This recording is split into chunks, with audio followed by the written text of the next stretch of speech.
Où que vous soyez à travers le monde, merci de nous rejoindre sur CRTV News à Yaoundé, il est 17h. Bienvenue à cette session d'information bilingue. Bon après-midi, Rita Makan. Hello, Mohamed. Hello, ladies and gentlemen. You're watching the 5 p.m. bilingual newscast. The headlines. Fight against COVID-19. Government tables vaccine plan in an interministerial meeting to monitor government's response strategy.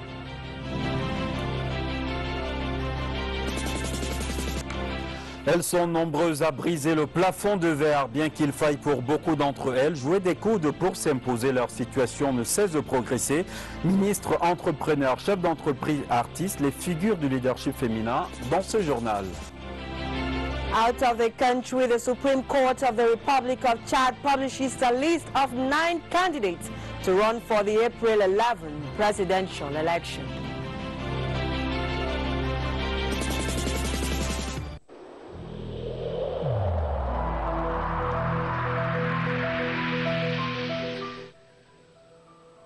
Malgré nos efforts, le Covid-19 a endeuillé de nombreuses familles et provoqué de graves difficultés dans le fonctionnement de notre économie et de notre société.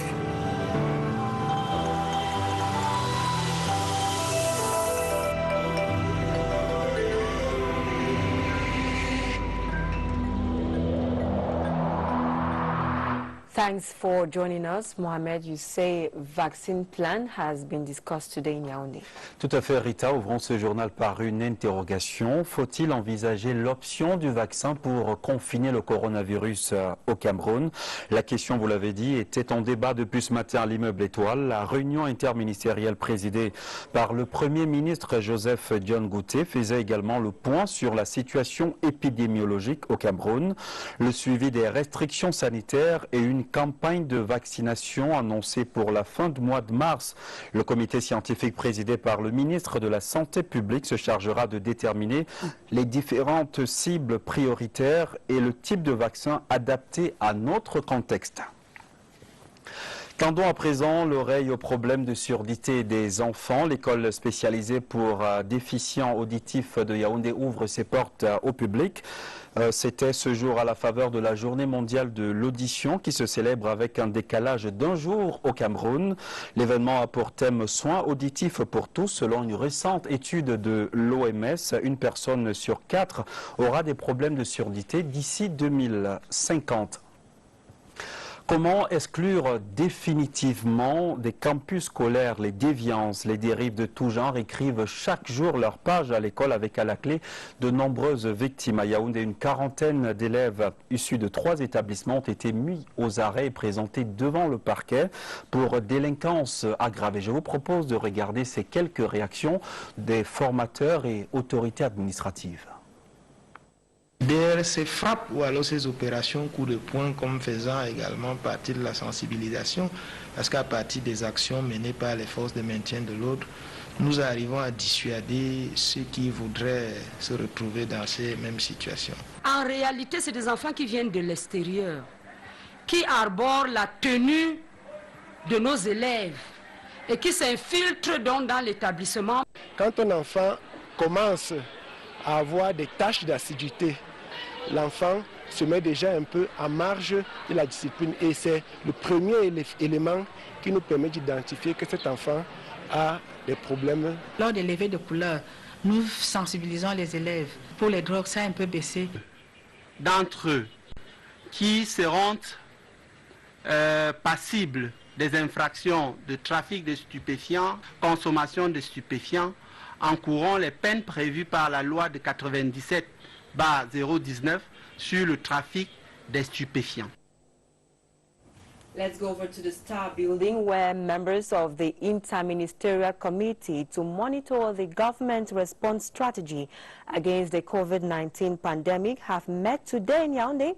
After 6 months of inactivity, this follows the resurgence of the coronavirus, which has seen a rise in the number of new infections in the country. This meeting, chaired by Prime Minister Joseph Dion Ngouté, was to examine preconditions for the introduction of vaccines to curb the spread of the coronavirus, but also the relaunch of a communication strategy to raise awareness.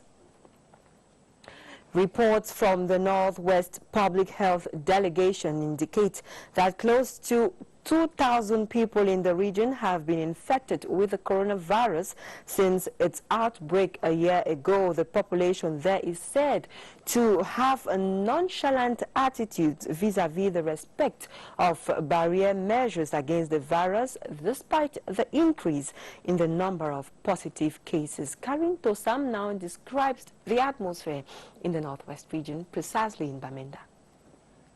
This hand-washing kit has been stationed here at the Nkwen market for about a year. But in the last 6 months, traders here say it's been void of water.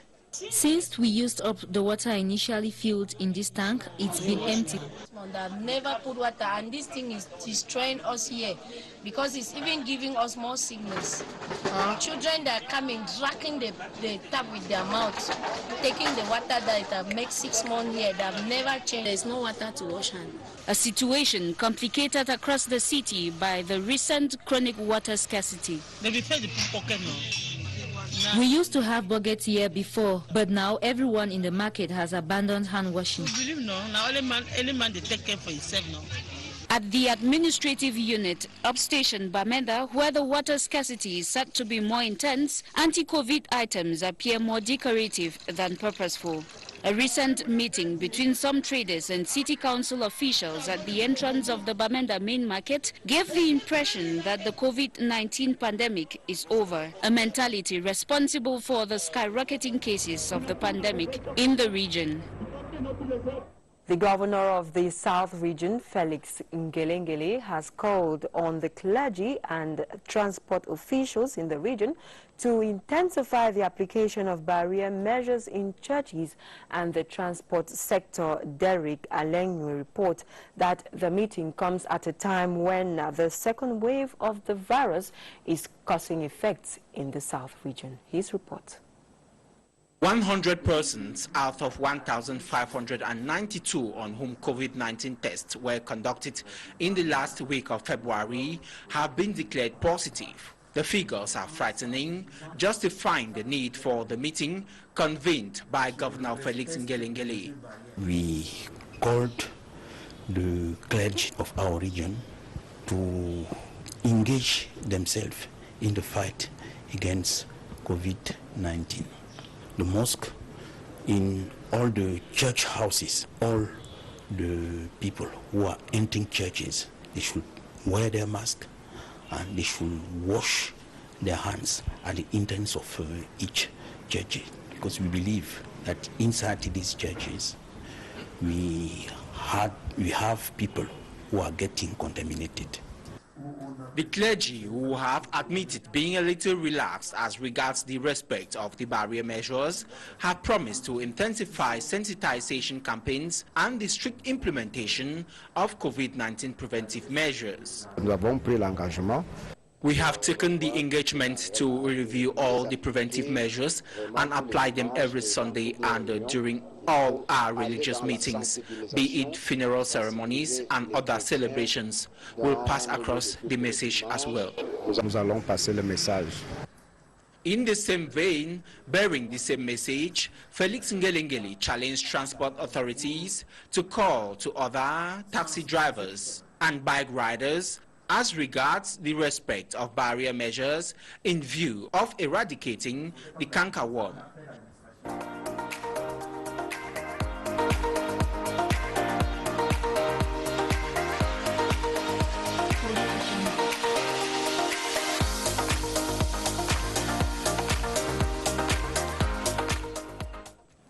Le 8 mars qui présente ses visages et ses couleurs. Mettons-nous tout de suite sur les rails du leadership féminin. Pour la première fois, une femme tire la locomotive des activités d'exploitation à Camrail. Doudou Kemadjou, l'ingénieure polytechnicienne, travaille d'arrache-pied pour que son voyage au sein de cette entreprise ne soit jamais monotone.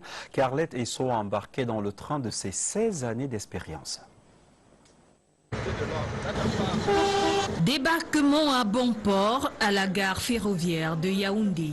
La coordination en amont des wagons est assurée par Madame Doudou Juliette Mayou-Kemadjo. Elle est depuis le 5 janvier 2021 la toute première femme à occuper le poste de coordinateur exploitation centre à Cam Rai. Le travail, c'est s'assurer de la maintenance dans la coordination des locomotives, des wagons et des voitures qui y séjournent, de s'assurer de la maintenance de la voie ferrée, de suivre les activités d'exploitation qui consistent essentiellement effectivement ici, de s'assurer à réduire les temps de transit des trains qui passent dans notre coordination. On peut avoir un rail cassé qu'il faut consolider rapidement. L'ingénieure polytechnicienne a fait ses classes au Cameroun. 16 années d'expérience en poche, elle s'émerveille des rouages de ses nouvelles fonctions. Aujourd'hui, je dois manager effectivement des compétences qui viennent de plusieurs directions. C'est un challenge. J'arrive à travailler avec eux aisément parce qu'il faut dire que le top management m'est à préparer. Alerte et travailleuse, le secret de ses récompenses, elle le partage avec les femmes appelées au leadership. La femme, pour moi, c'est un être qui peut faire plusieurs choses à la fois, pour peu qu'elle ait un peu de volonté. De plus en plus dans notre entreprise, les femmes sont amenées effectivement à coordonner des activités au top management. La dame des fers est épouse et mère. Très beau voyage dans le train de son expérience. La semaine dédiée à la femme déroule son chronogramme d'activité au Cameroun. Formation au métier, conférences, débats. La délégation régionale de la promotion de la femme et de la famille du centre a servi de cadre ce jour aux échanges portant sur le thème de la célébration de cette année. Aminatou Bindo, compte rendu. Promouvoir l'éducation de la jeune fille reste une priorité du programme Plan international Cameroun pour le leadership féminin. Le leadership féminin veut un changement de mentalité, veut un changement de normes, veut un changement dans l'équilibre des pouvoirs. Il est très important pour nous d'avoir une conférence comme celle-ci pour que tout le monde soit sur le même pied d'égalité. De nombreux participants, en majorité les femmes, ont répondu à l'appel de la conférence sur le leadership féminin. Une rencontre au cours de laquelle l'institution ONU Femmes a déroulé ses actions à l'instar de l'autonomisation économique de la femme. Nous avons le leadership et la participation politique de la femme, la lutte contre les violences faites aux femmes, le grand programme autonomisation des femmes et le programme éducation de seconde chance où nous apportons des outils aux femmes qui n'ont pas pu aller plus loin dans l'éducation. Selon le programme alimentaire mondial, les femmes sont en première ligne dans la sécurité alimentaire. Par conséquent, elles doivent être protégées et valorisées.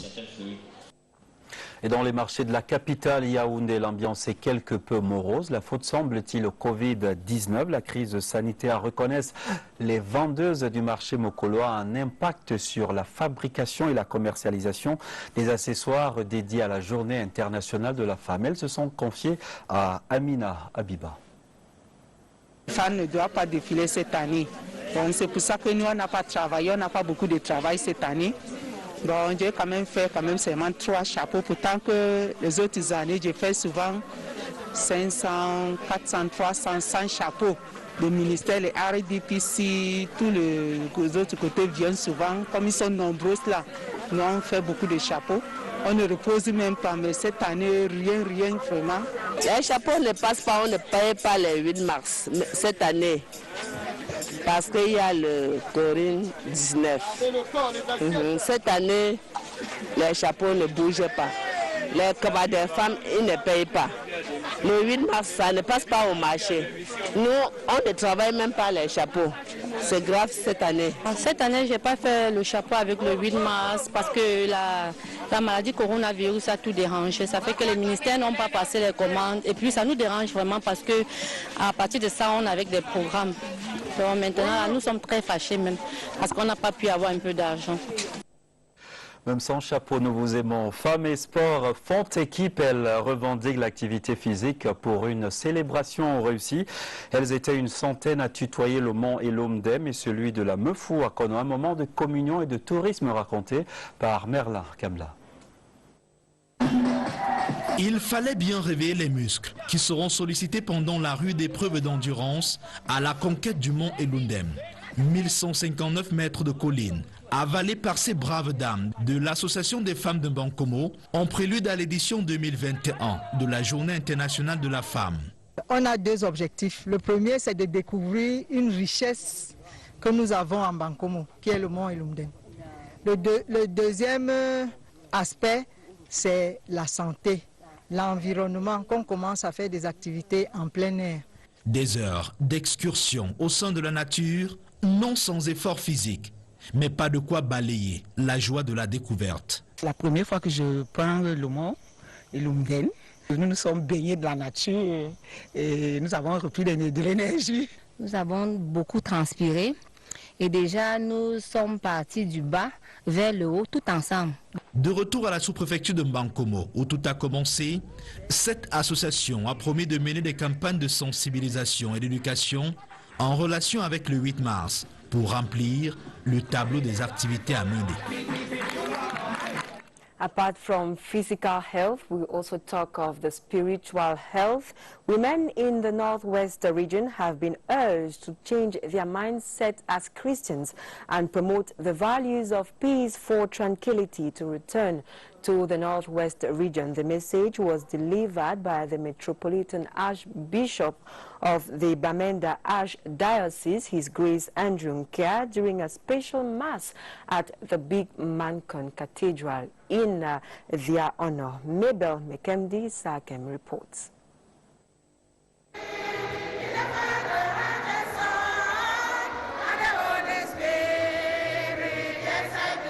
Mancon Metropolitan Cathedral, the more than 2,000 capacity edifice, is vibrating with female voices, described by His Grace Andrew Nkea as the pillars of a successful church. The message that we have given to the women is that they should not stay quiet. They should go and talk to their children, to their husbands, that we want peace. The atmosphere at the St. Joseph Centenary Piazza is transformed into a Women's Day exhibition platform with cultural activities and march past featuring prominently. Women, especially in the Northwest, have seen a lot of suffering. Now, as a church, we want to provide a situation where the women can be happy. Some women also received farm tools from the Archbishop. Knowing that we are in the crisis zone and giving us all these machines, these hoes and cutlasses, we thank him so much and we are so happy. The Bamenda Archbishop, His Grace Andrew Nkea, resolves to celebrate Women's Day in church every year. Cyber criminality is taking much ground in the society. A workshop to educate women who are the principal victims of such acts has rounded off in the town of Bafoussam. The training, called Women Cyber Go, was chaired by the first assistant mayor of the Bafoussam City Council. Details with Che Tembak. Participants to the workshop in Bafoussam on cyber criminality listened with keen interest to experts talk about information and communication technology in general and common crimes in this field in particular. Increasingly, women across the nation are gaining awareness and are no longer naive when they get into the treacherous world of ICTs. If anything, the women who attended the workshop now know is that they are sometimes an easy target. Thus, they are doing everything to make the task of criminals striking them more difficult. I have really learned so much, but just to name a few, I have learned maybe my kids back at home, I'll know when giving them phones, I'll know what to, I'll advise them before giving them these phones. I have discovered that don't just give a child a phone for pleasure. Even me, I should not just post something on the internet for pleasure. I have discovered posting some things is like selling out information about you, and which is very dangerous. The training they received is part of a series planned in view of festivities to commemorate the 36th edition of the International Women's Day in Bafoussam in the days ahead. Activities to mark the 8th of March celebration has been launched in Bibemi. We are in the Benue division of the North region. While presiding over the event, the divisional officer of Bibemi, Mahamat Usman, encouraged women in the region to use their expertise to ameliorate the living conditions of the people. Details with Wilson Mengole. Women in the North region in total ecstasy in Bibemi, Benue division, after putting their skills into practice during the launch of the 36th edition of the International Women's Day. They showcased their know-how of what they've acquired thanks to a win-win partnership between the Bibemi Council and the North Regional Delegation of Women Empowerment and the Family. Le 8 mars, c'est la lutte contre, c'est pour les droits de la femme. Donc, qu'elle continue de se battre, qu'elle continue d'encadrer les familles, d'éduquer les enfants pour qu'on puisse faire tous face à ce Covid-19 qui décide. In his keynote address, the divisional officer of Bibemi, Mahamat Tel Usman, representative of the governor of the North region, called on the women to bring their expertise to ameliorate the living conditions of the people. This edition of the International Women's Day in the North region will be celebrated without the usual fanfare that normally characterize the day.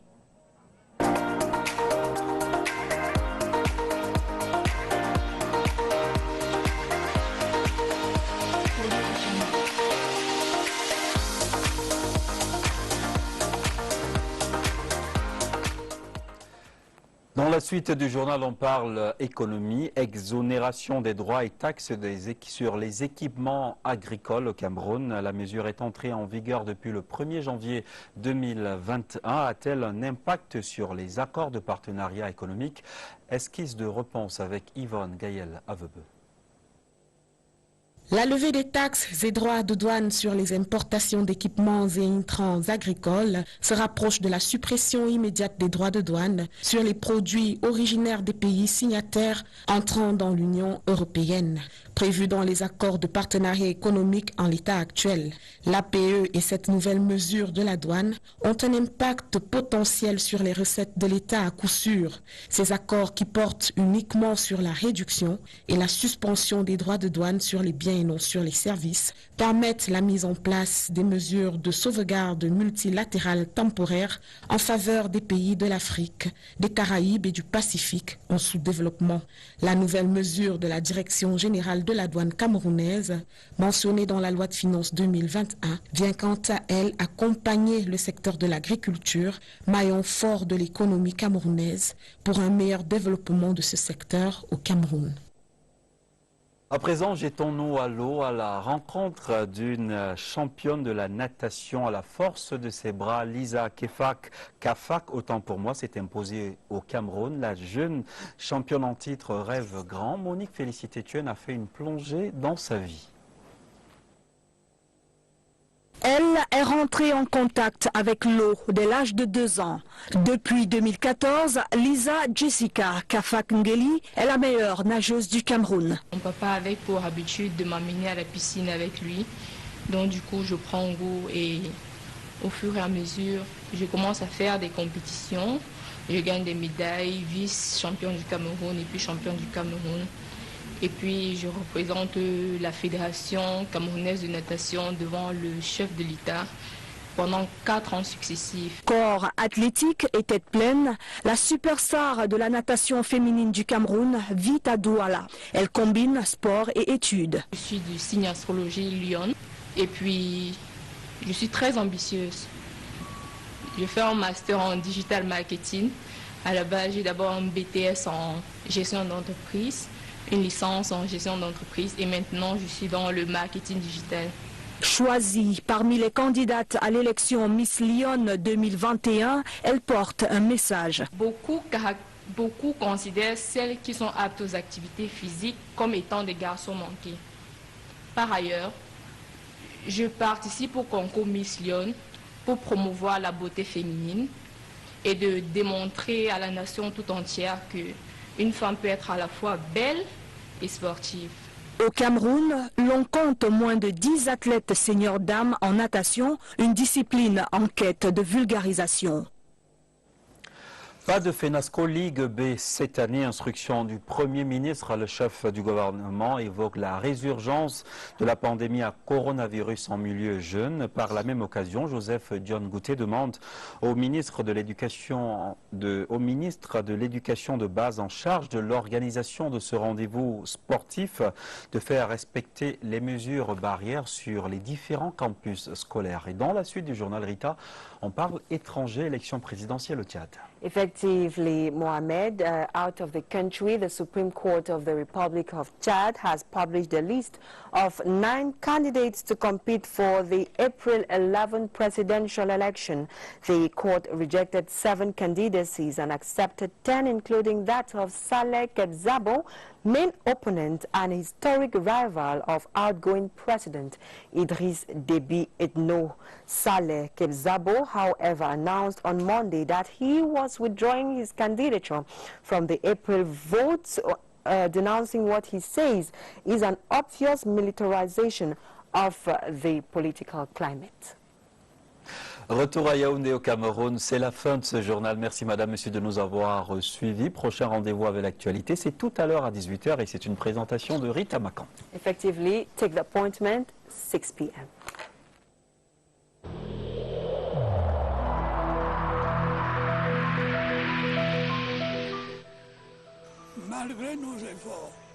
Despite our efforts, COVID-19 plunged many families into mourning and seriously hampered the functioning of our economy and society.